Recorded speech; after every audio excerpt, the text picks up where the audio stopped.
Hello and welcome to the MHG podcast. As usual, life can be a little bit miserable, life can be a little bit dark, so we are here to bring you as much light and as much joy as we possibly can. I'm Bradley and I'm joined by Stu. How you doing, Stu? I'm okay. I've felt the very strong need to break some ice this week, which feels a bit odd, but it's definitely been there. Yeah. I don't even. No even jokes. Just like, again, I think faults with anyone who's suffering there in the States at the moment in Minnesota. I don't even have the words anymore. I don't know even how to articulate it. It's so terrible. No, what's worse is the support they get. So have you ever heard of, it's a podcast stroke TikTok channel called The Necessary Conversation? I've heard of it. I've never listened to it. It's the father and mother, and then like a son and daughter. They're kind of estranged, but they decide to do a weekly podcast where they talk about their opposing political beliefs and what they still like about each other as people, though, and stuff like that, and sort of like to say how the idea of the whole podcast, I think, was to show that you can have different beliefs, but you can discuss them. They're like the son and daughter are both quite left leaning, and the mother and father are very right leaning, Trump supporters and everything. And it started off, it was the sort of thing where they'd say these things, you're like, I mean, can you still really believe that? But okay, yeah, I get it, your age, and you're in the wrong, and they discuss it. Whereas now it's just turned into like the father and the mother just sort of like they've taken whatever pill they've swallowed. And they've gone off the deep end. And it's just like, you look at it, you go, just cut it. Just cut all ties. If that's what your parents are like, it's not even worth it anymore. Yeah, I've had to do that with friends, unfortunately. Yeah. You know, it's horrible. And the father's even talking about sort of like, along the like, coming close to going, sort of like, I would like, if I had family members, like if you had a wife who was foreign born, I would give ICE the details and stuff like that. And I was just like, that's where you go, no, sorry, done there. Not entertaining this whatsoever. But you see more and more people are just like that. You even get people over here that are talking about reasons why they want ICE type situations over here. And it's like, no. I know. No. Yeah. It's just crazy. And I really feel for, I'm hearing some of the, like, you look at the main ones, so the shootings and everything, they're the ones that come out. But there's, like, audio footage of sort of, like, people who do, like, delivery or whatever the one is called, DoorDash, I think it's called, who are literally having to run into homes where they're delivering to protect themselves. And then the people were having to give them over through their own fear of their own lives being in danger. And it's just like, are we not seeing the parallels here right now? It's incredible the way that people split their vision and their focus and just convince themselves that they're not the ones in the wrong and that they're not the evil ones. Yeah. It's just whenever you operate out of fear, that's the outcome of it, you know. And this 2026 World Cup, I mean, it might as well be the 1936 Berlin Olympics. Well, exactly. It's a propaganda machine for someone who wants to be a popularist. Or as I saw someone put, the only difference really being is that Hitler in 1936 was actually very popular. Whereas Trump, I don't think he's anywhere near as popular as he believes he is. No, absolutely not. But again, the irony again, I could differentiate between Germany and the Nazi regime. So, but obviously, if you look at this from a more broader idea, the irony being that the first to talk about properly boycotting this World Cup as a possibility is Germany, because they are probably, as a nation, seeing the parallels. That's when you've got to start asking questions. And I to be honest, I'm hoping that England boycott and Scotland boycott all of it. I just hope they just want to go, nah. I would love that. I don't think it'll happen, though, unfortunately. Scotland maybe. No. But not England. And it's unfair to put it on the players and everything who will get most of the abuse. I think our pundits and everyone, they should all turn around and go, no, we're not going. The players, I get they might have to because it's their job to play football. And they do just want to play football. And I kind of get that. and I won't judge any of them for going. Same as but I will highly praise any that decide to pull out, because that's a brave decision to make, because they will get all kinds of abuse that come from it and everything. But the whole thing's a mess. It is. It's hard to think we're only 3 weeks into 2026. I know. It's just crazy. It feels like so much longer. Yeah. It feels like you've been living in a perpetual nightmare about this for so long, and it's only 3 weeks. Yeah, which is why, Stu. Yes. We play video games. It totally is. It is totally why we play video games. So, got a couple of quick ones to get out of the way. So I'm going to let you ask the first question. Yeah, absolutely. So, what have you been playing? Start off with, I've been playing a game called Abra-Cooking-Dabra, which sounds like some kind of TV chef kind of catchphrase they want to get over. But no, it's a card-based cooking game. So, have you ever played? I know you've probably not played it, but I've spoken about it before. So you might have Stacklands. Oh, yeah, heard of it. Yeah, card game where you kind of put cards together and then you create other things and then to create other things and you kind of build them up, and it's basically this whole strategy game. Well, basically, Abra-Cooking-Dabra is that, but using food. So you kind of get these orders come in and you've got to make these orders based on. They come and go, I want this dish and this dish, but it's got to have this. So you use your cards to build up ingredients and cooking methods and finally create dishes. And so the more you do, the more you unlock little bonuses, which unlock more cards, more packs that you can unlock, put them together, do all these different bits, build them up. And as the game progresses, it gets more and more frantic. So it's pretty much like a tabletop game put into video game form with video game flourishes. And overall, it's a pretty decent game. I'm enjoying it on the whole. But my main problem is it's been done better. So the food element of it is fine, but there's better versions of making orders. Food orders in video games, like Cook Serve Delicious is one. There's a la carte is another card-based cooking game which comes across really well, and I think does that bit of it better. And the card building mechanic, I think, is done better by the likes of Stacklands. So this is kind of got two elements to it which have been done better, which isn't usually a problem, but it is playable. The other issue I've got with this is that it's not as intuitive as those games. So I had to really fight through the opening hour and a half to finally get to grips with the game, which for a game like this isn't what you want. This is a game where the mechanics have got to get through to you quickly. And almost instantly, because that is what the whole game is. And this needs too much replaying and trying to understand things before you actually get a sense of how well the game or how the game plays. And then I think it's a bit too frantic for what it is at times. That I don't think it knows what lane it wants to go down. So, weird one. It's a decent game. I've had fun with it. But unfortunately, there's many better options out there, so it's not one I could highly recommend. Right, what a shame. Yeah. It does seem to be a reasonable number of games coming out that just try and do too much and lose a little focus. Yeah, it's not far off having what it needs to do. Just needs to slow down a bit. And whether they'll do it for this, or maybe they could put out another game in the genre, or use what they've done. Maybe there's definitely a game there. If you've never played Stacklands, never played other cooking games like these frantic type ones, I think you might get something out of it. But coming from those others to this, it is definitely a downgrade, unfortunately. It's like having a Mackey's instead of a nice steak. Yeah, fair enough. And the other quick one I want to go through at the moment is an early access game called Bladesong, rather. I don't know what Bladesong is. I think he works in IT. But anyway, so have you ever wanted to be a blacksmith, Joe, and make swords for adventure? Do you know I have? Well, you can in Bladesong.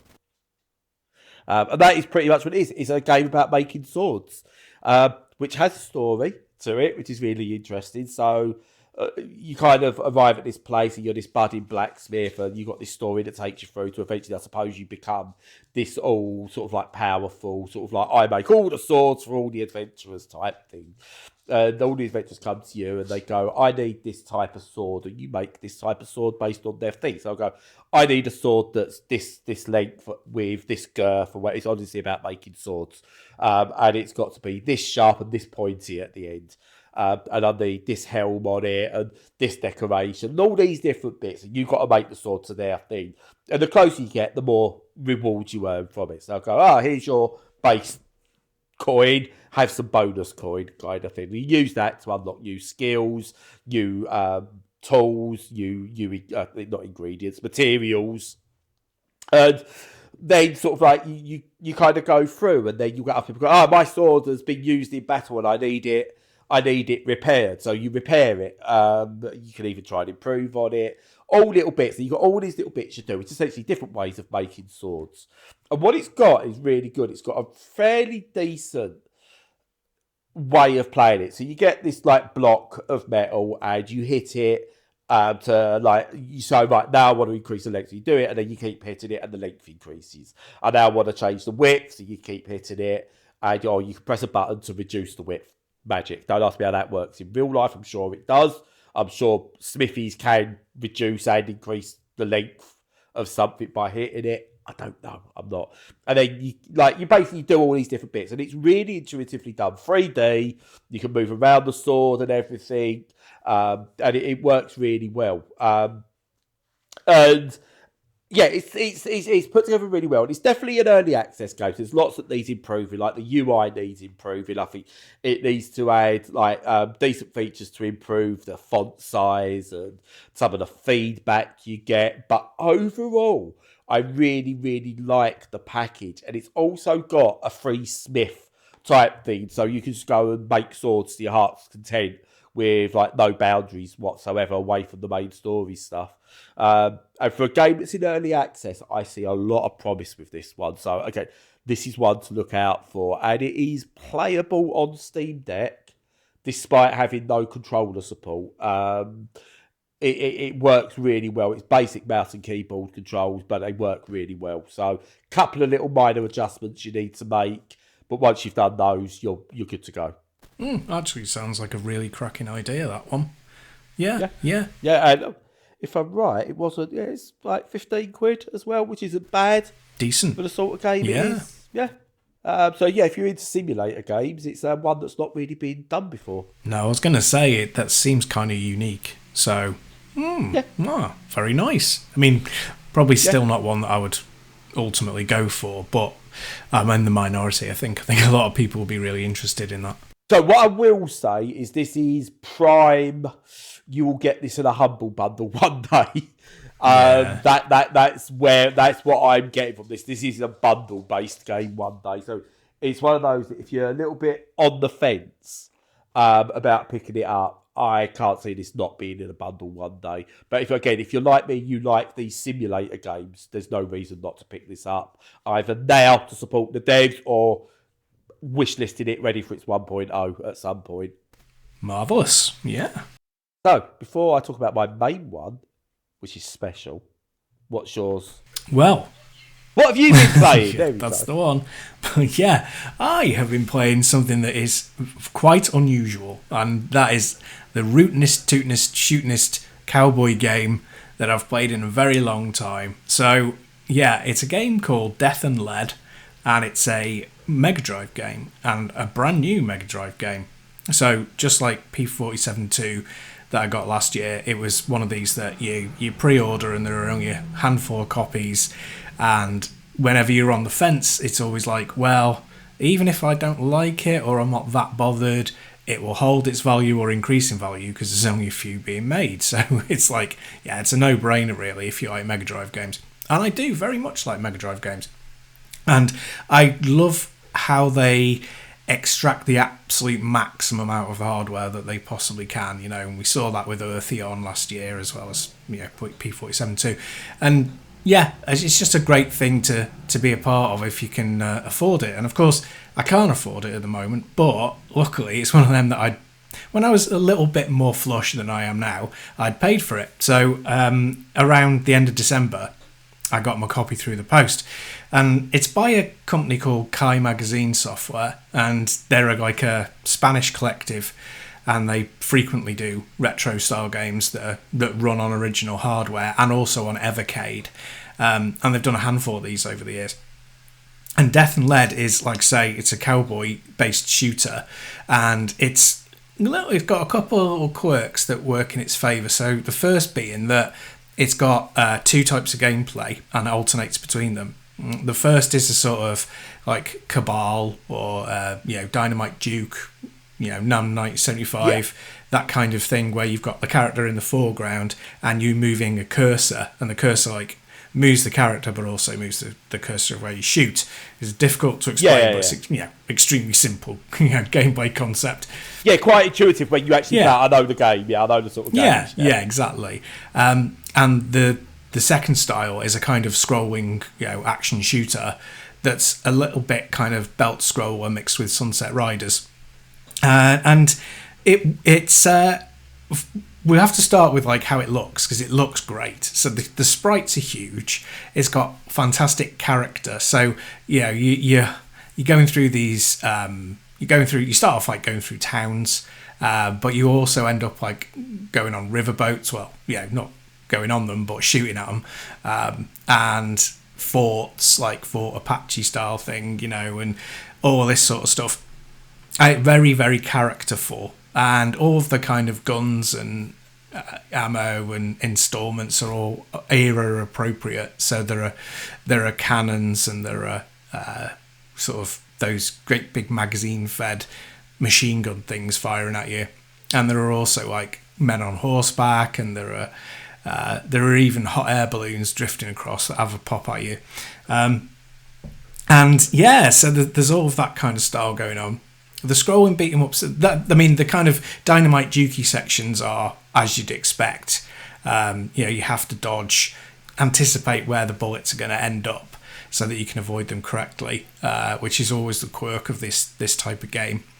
The scrolling sections are they're not like Sunset Riders, because they're nowhere near as intense. They're more like a scrolling beat 'em up. You've got a dedicated punch button if you've got the 6-button pad, which I have, but you also punch if somebody comes close to you instead of shooting, and you've got a crouch button. And the way that it plays out, the best I can describe it is it's a bit like Narc, if you remember Narc. I do.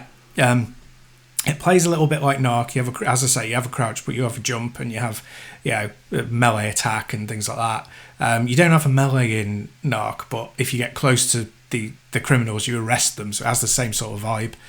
The scrolling sections have a bit more kind of bite, and they're a little bit more unusual, so you'll have played them less. Really nice. It's got a very strange vibe to it. It's really aided by it's got a dedicated sound chip in the cart, so that it won't play the music if you play it on like a ROM, which is obviously a really good way of making sure that people actually pay for the cartridge itself to get the full experience. And it sounds amazing. The music is a kind of blend of old Westy style standards like Ennio Morricone, but there's a lot of like modern electric guitar in there as well to sort of zazz and spice things up. And that's really cool. They've put tons of effort into that. I'm very, very appreciative of that. The gameplay itself, it's not deep, and it's not like one that you'd step out of your way for. If you were just going to get it, like a Steam game, there's probably not enough in there for it to be a top of the list kind of thing. Although you have fun with it. It's more of a curiosity. Yeah, it's definitely a curio, and I think there are a couple of things. I'm not critical of it, because it's obviously the more things that you stack on top of it, the more it'd be difficult to achieve on the Mega Drive. So they can't go crazy. But a couple of things that I would have liked to have seen is mainly in the kind of Dynamite Dukey sections. I would have liked there had been like a roll, so that you could roll out of the way, or maybe limit it or have a stamina bar or something. But you don't have that. It's just point and shoot and move. You do have your guns, and you have grenades, dynamite, which is good. But I would have liked there to have been more weapons. You do get like one that makes your bullets more powerful, and you do get a pickup that makes your guns fire more quickly, which is good. But you only have the basic weapon. You know, it never upgrades from that. I would like to have seen upgrades to increase the way that the variety, in the way it plays. Yeah, that would have been nice. Other than that, it's pitched really well. The difficulty's good. It's scales nicely. It goes a little bit kind of right the very last 2 levels, because obviously it's like 5 levels with 2 stages in each, because there's the 2 types of gameplay, and the last level is very, very hard compared to the previous, so it kind of ramps up right at the very, very end, which is not ideal, but still, it doesn't matter.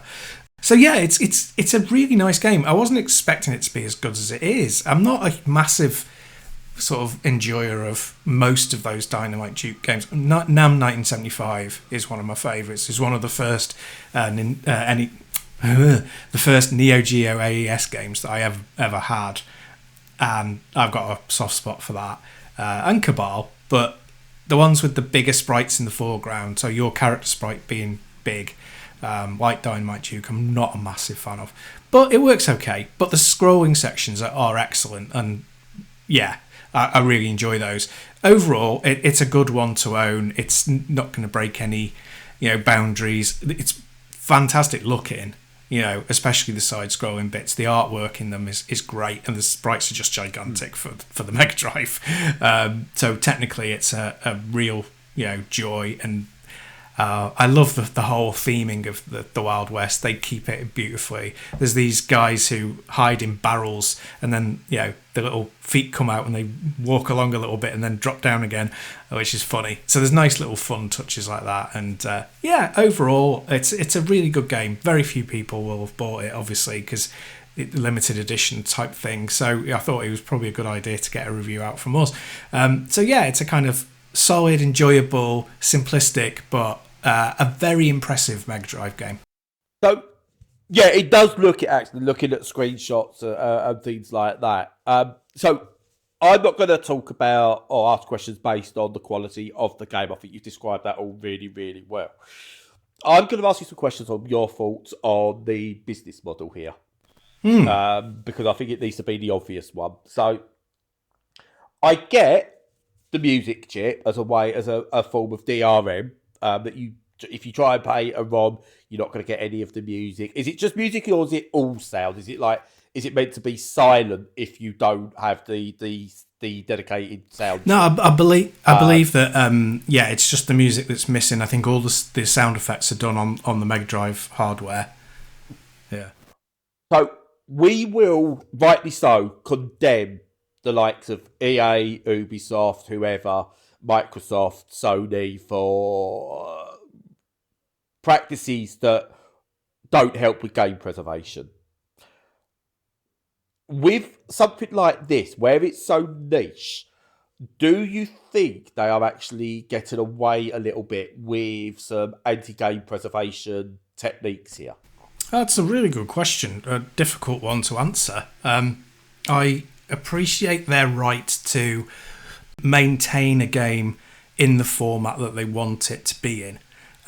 So they clearly want to have the best sound you can possibly get out of the Mega Drive, and also at the same time protect their interests, so that it's when you're playing that game, you're playing it the way that it was intended on the machine that it was intended for.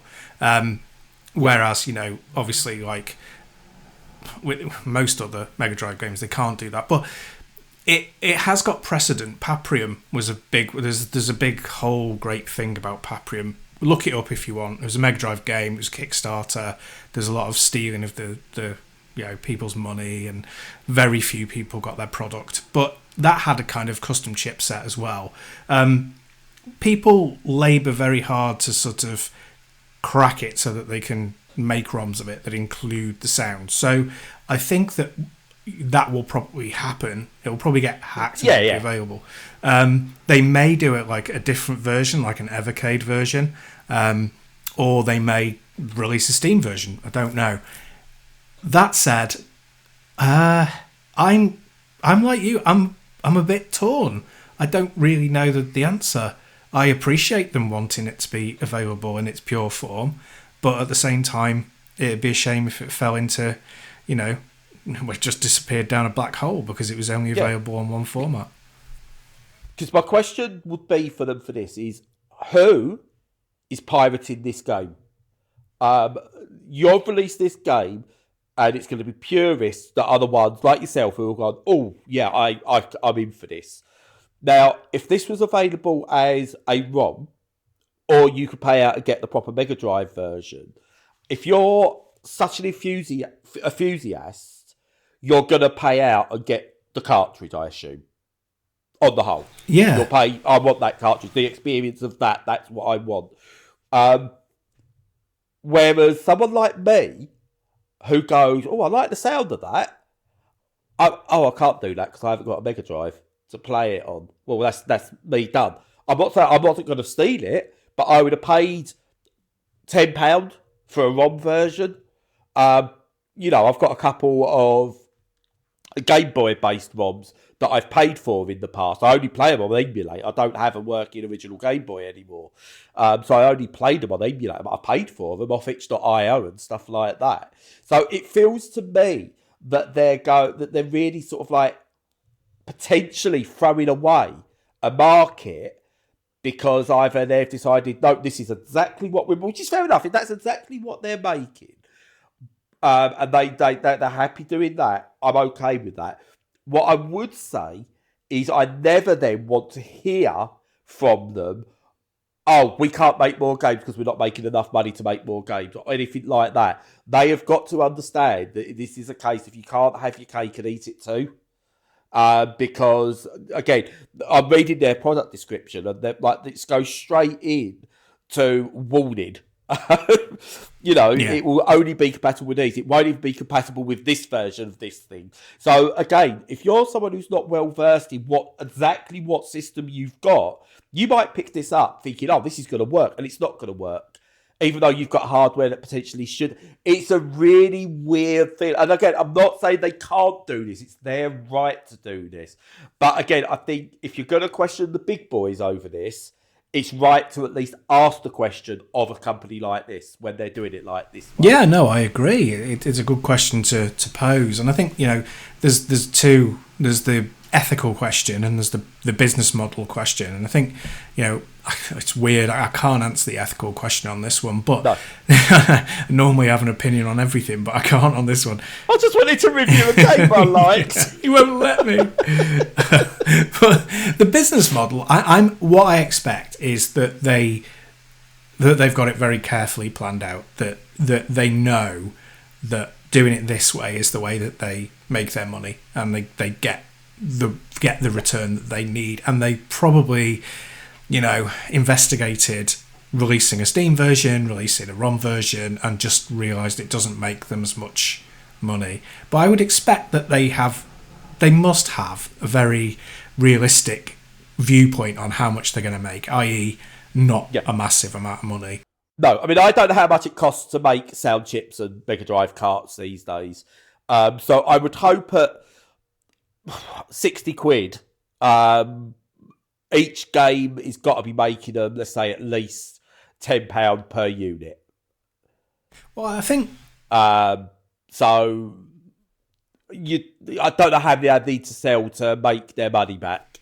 I was actually surprised at how cheap the game was. I think it was about 60 quid, like you say, which is really cheap for something that is essentially done in a tiny limited run of, I don't know how many they produced, but if you look at the back, I told you, didn't I? If you look at the back of P47-2, it's got the number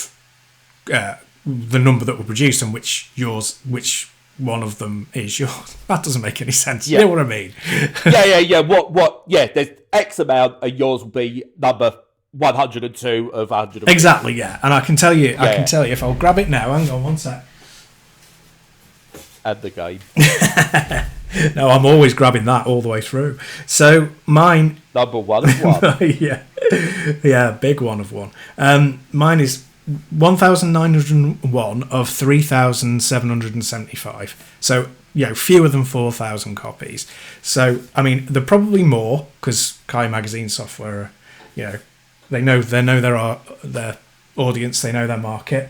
So if we say 10,000 tops, I think that would probably be way more than they actually, the orders than they actually got. Yeah. So, see, I would like something like this to turn around and go, right, this is what we're doing. Once we hit X amount sold, we will then release the ROM. Or release it on Steam. Or this. We will release a sellable ROM. Because, again, people who've got Evercades or they've got, legit. I know people that legit own like on every Mega Drive game or SNES game ever released, but only play ROMs to protect the cartridge. And everything. So I know people that do that. And again, I know people that have owned Mega Drive cartridges of modern games and bought the ROM. So they bought two separate of these things as well because they want the cartridge, but they just want something that's ease of use just to throw onto whatever system they're using. So again, I think what they need to do is maybe be upfront and go, look, we don't want this just out there and us never to make anything from it because at the end of the day, for art to be creative, you need to be able to go safe in that knowledge that you can make your money to do that art. So I'm not against them making money. It's not about against any kind of capitalism. You need money to do these things in today's world. So if they turn around and go, look, we need to sell 5,000 units before we are safe in the knowledge we've made the money on this that we wanted to make, then we release this. I think a lot more people would be. I'd be willing to go. Do you know what? That's sale. I'm either willing to. If I've got the money, I don't mind owning a cartridge. I think the Mega Drive cartridges, especially, I think they're really nice. Those boxes, and nicer than the SNES ones, which was just horrible cardboard that you threw away like a fool. The Mega Drive boxes, they're a work of art in themselves. So I would be tempted to pick that up if I was somewhat of a collector. I said, whereas at the moment now, we'll talk about this now, and because I don't know what's going on, I'll forget about this, and it might one day appear on Steam, and it will completely pass me by. So I think they've got lessons to learn from this. But at the same time, I said, I hope it goes well for them because I like that people are still making new stuff for old hardware. Yeah, absolutely. It's a very odd space to be in. I don't know how it works for them. I can only assume that it does, that they've got a cadre of people who they know will buy the game and therefore it's enough for them to make a reasonable, tidy profit off it. But I think what the key ingredient, I think, must be that they've sourced, like you said, the sound chip, whatever they're using, and they've sourced the production of the cartridges and the cart boxes at a cheap enough rate or a reasonable enough rate so that they can not take a bath on this. 3D printers, baby. Oh, it's definitely not that. There's definitely a lot more. I mean, unless it's one of the highest. I don't know. I've seen some of the 3D printers these days that you can get. I know they've probably not spent out £50,000 on one that can do that, but we are getting to that point now soon where I think you could make a decent Mega Drive case out of a 3D printer at home. We are getting to those spaces soon. Yeah. No, I think they probably could. I think mass production is or even limited production is probably still cheaper at the moment, but we will get there. But it's an interesting thing to think about and to talk about. Indeed, and if the developers and if they do listen to this, if they're tagged in anything and they want a right to reply as to why they've taken this route, please do. I am not having a go. You have your right to do what you want. It's just a question I feel needs to be asked because, again, I'm someone who will not experience your game but would love to experience your game. I will shut up if you send me a copy with a Mega Drive. That's it. We are open to bribes as usual. We are. No, I would love to. I would love to speak to them. I'm not sure how. Because they're Spain based. I'm not sure whether they'd like a discussion in English. But if they did, then that would be great. We would love to have a chat with them. But yeah, there we go. So moving on to the main game of this week. which will have probably less time than we had on Stu's game. But it was an interesting topic, I think, and one we might revisit. Anyway, who said there's no value in video games anymore, Stu? You probably. Did you know who said that? It was Winston Churchill. Did he? No value in video games anymore, he said. Yeah, sounds like something he'd say. Yeah, honestly. So, if you want value for video games, I've been playing a video game that has come out and it's just £5.30 on a sale minus 10%. So I think it's usually still short of £6. And it's by Inkle, the team who done the Highland Song, Heaven's Vault, Expelled, and Overboard. 4 absolutely fantastic games. And this one is called TR-49, or just TR-49, however you want to say it. And what this is we are in, honestly, the best timeline in terms of detective games right now, and investigative games. You're Say close. the word for Investigative. Yes, that one. Yeah. Investigating games. And yeah, what Inkle have done a couple of these, and they've been really good. And this is, I'm gonna put it out there. Go, this is probably the best of the lot. So you find a World War II code cracking computer that isn't the Enigma machine, but there's hints towards it's a similar sort of technology kind of thing going on. And there's basically you get put there, you get found there's this computer, and you don't get told much of what's going on, except that you find out this is like an archive of old books, and there's something going on about why these books are in there, but it's all scrambled.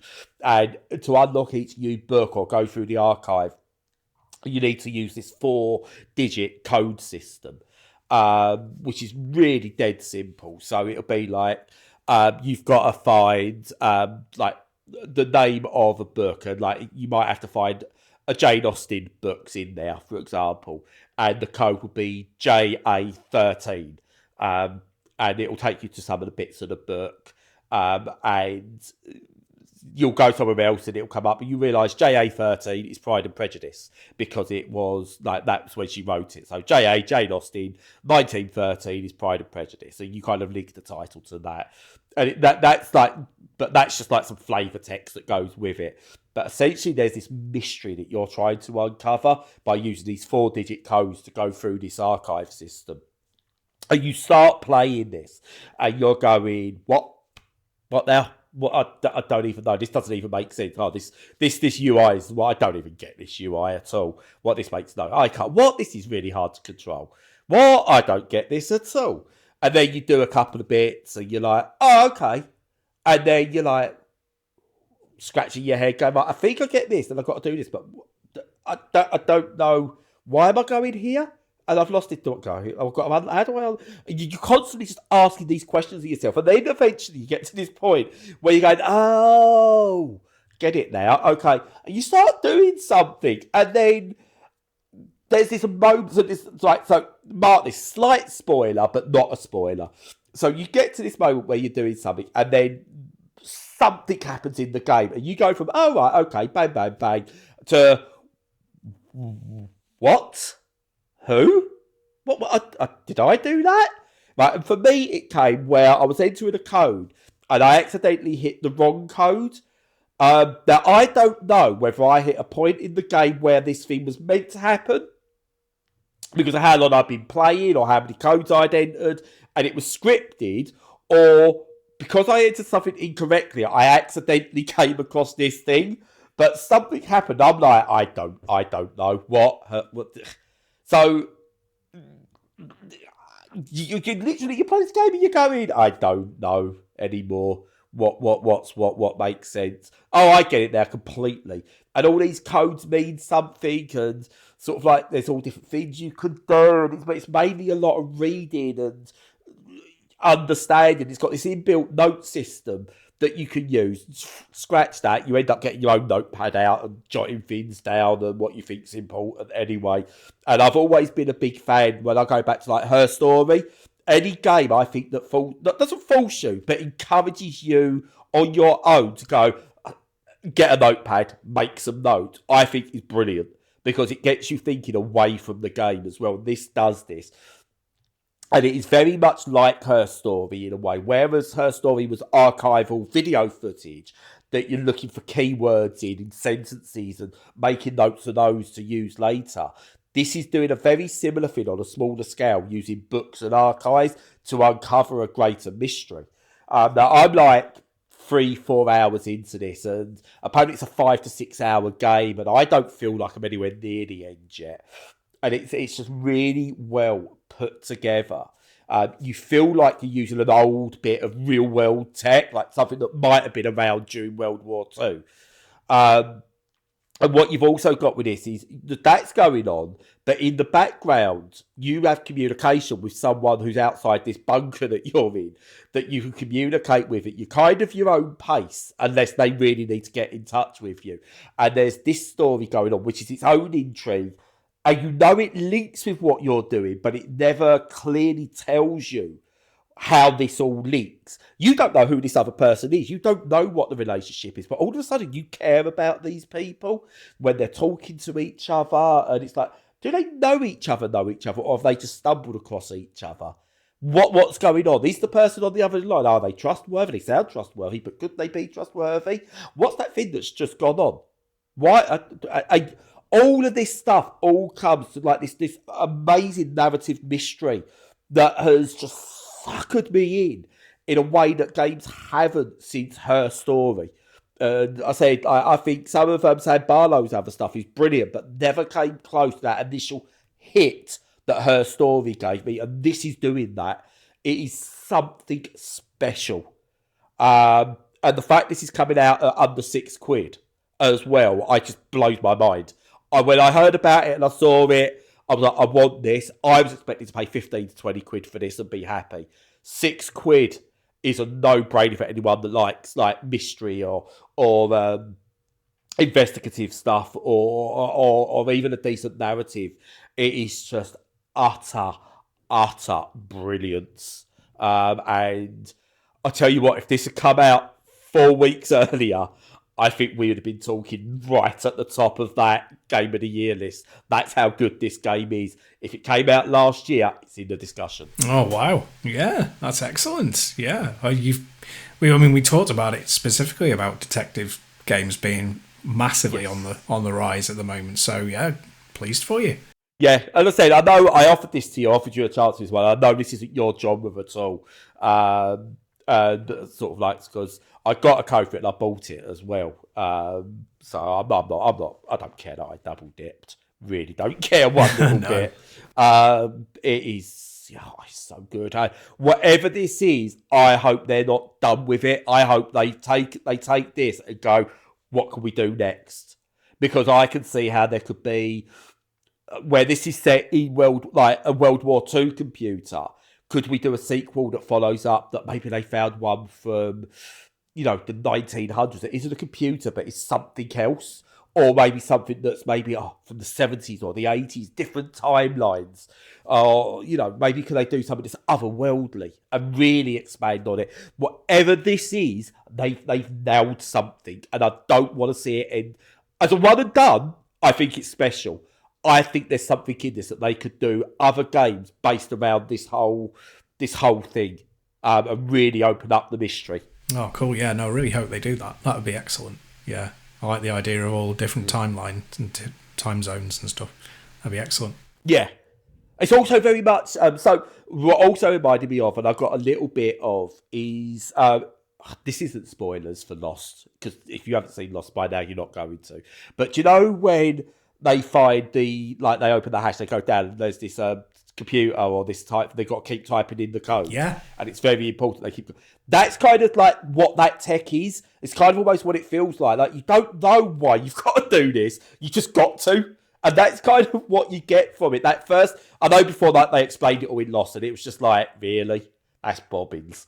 But this is kind of got that initial mystery of that part of Lost, where it was at its best. So yeah, I cannot recommend this enough.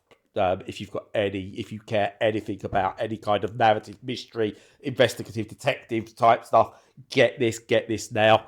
get it twice, get it 3 times. I don't care. Just give it to your mum. Your mum will love it because she likes reading those books as well. So do it. Nice one. But yeah, early front runner, I think, in my Game of the Year lists. God, yeah, that is early. Well, I'll tell you what, January is already... this is a January game. Because I've already put in my list together. I've already got 2 on there for this year. God, blimey, that's good going. I know. TR-49 and Super Woden Rally Oh, Edge. yeah. Which I picked up, which is really, really good. It's really Yeah, good. I've got my eye on that. Yeah, that one might drop out because it's a racing game and I don't know how long I'll stick, but it's in there at the moment. So I use my Steam library list to try and manage them. But yeah, so good start. So 2 potential contenders already in January. One will definitely be on it by the end of the year. Superb. Good start. So whatever it is, no matter how bad the outside world is, just know you can go and hide in a bunker and uncover mysteries. I like hiding in bunkers. We might all be hiding in bunkers soon. Yeah, it won't be a choice soon. It'll just be, that's where we have to be. Yes. I'm just going to finish off. If your fellow human needs help, if they need protecting, do what you can. Don't just ignore them. That's just all I'm going to finish off with this week because we're losing humanity. Let's find our humanity, people. Yeah, I completely agree. Yes. And on that note, that will be the end of this week's podcast. So, as usual, follow us on all the socials. Make sure you're checking out our content on the website. Join us to chat on Discord if you wish. And until next week, stay safe and stay sane.